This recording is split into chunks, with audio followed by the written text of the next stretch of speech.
Today, I'm going to talk about the projects and tasks I do here, specifically the networking portion side of things.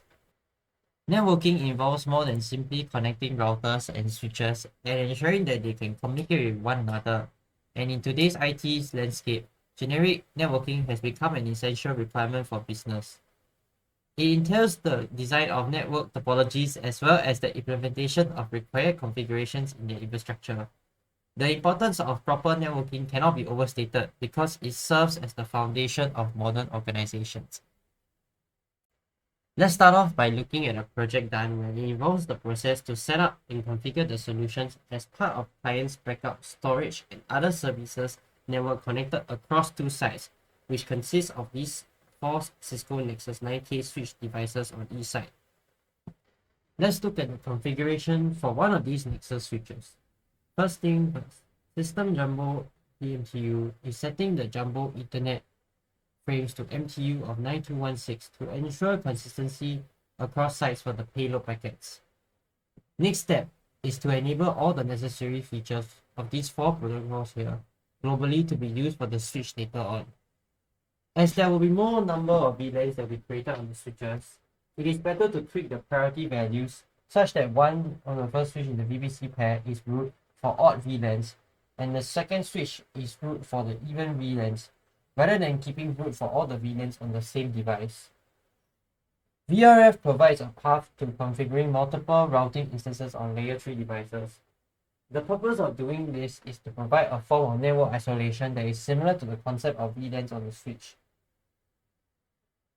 On the Nexus switch, Cisco uses the OOB management interface as the primary communication mechanism for management protocols, which by default is associated with the management VRF. In its context is named as management.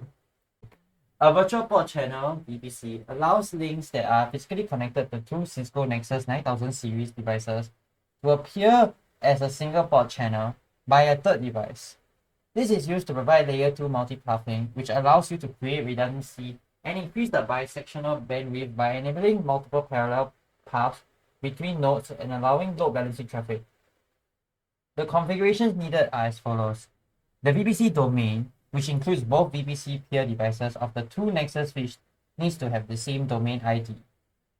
Additionally, peer switch command should be set to enable the vPC switch pair to appear as a single STP root in the layer 2 topology to prevent any possible coverage issues via STP. Role priority is used to elect a specific vPC peer device to be a primary vPC. This is also used to switch vPC roles between vPC peers without impacting traffic flow. The peer keep alive link monitors the vitality of a vPC peer Cisco Nexus 9000 series device and sends configurable periodic keep alive messages between vPC peer devices.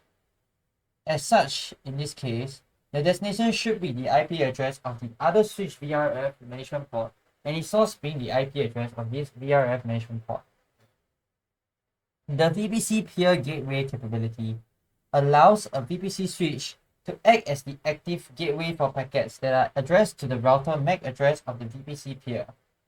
This feature enables local forwarding of packets without the need to cross the vPC peer link.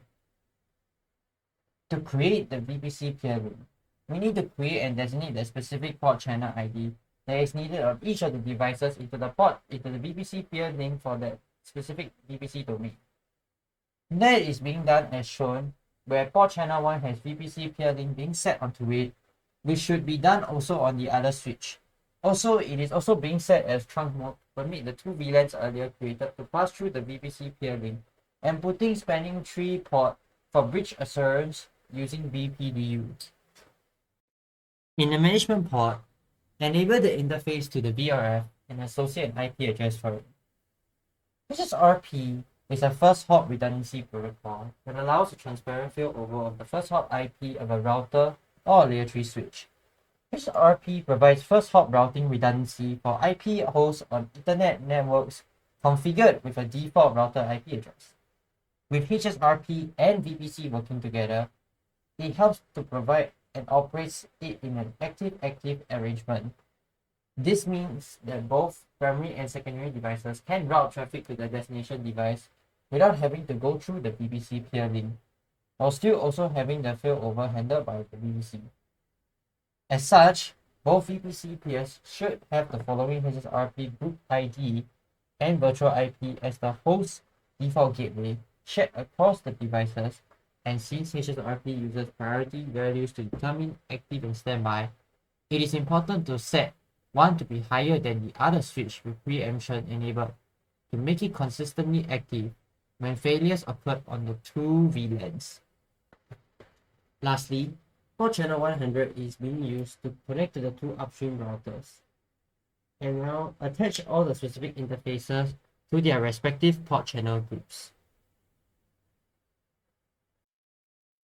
Here is a simple lab I made to demonstrate vPC configuration steps. I will emphasize only on the important portions for it.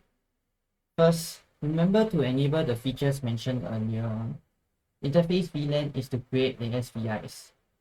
Next, create the VLANs and the spanning tree route bridge priority for it. Additionally, set management VRF or management port with the IP address. Now for the vPC, start by creating the vPC domain with peer switch to appear as one STP route. Change role priority to make this the primary switch, and remember that it must have a lower value than the other switch. Furthermore, put vPC peer keep alive message route through management VRF. Destination is other switch IP while source is current switch IP.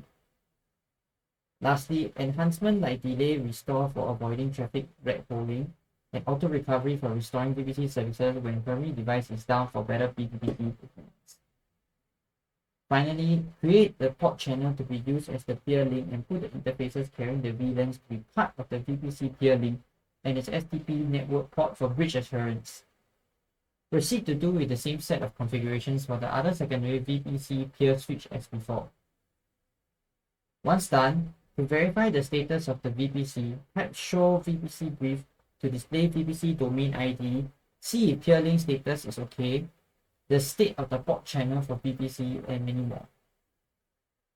Now type show vPC peer keep alive to see if the vPC peer keep alive link is alive and received on the correct VRF interface and to the right IP address. Lastly, you can type the command show vPC role to see the current election of the vPC on which is primary or secondary switch at each of the switches role priority value that is being set.